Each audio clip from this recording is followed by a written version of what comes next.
Você aperta os dentes ao longo do dia e nem percebe?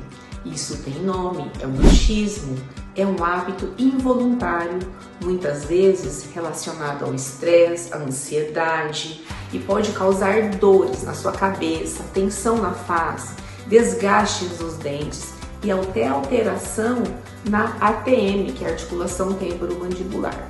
E a boa notícia é que existe tratamento. Ele começa com um diagnóstico individualizado que considera sua rotina, hábitos, históricos da sua saúde bucal.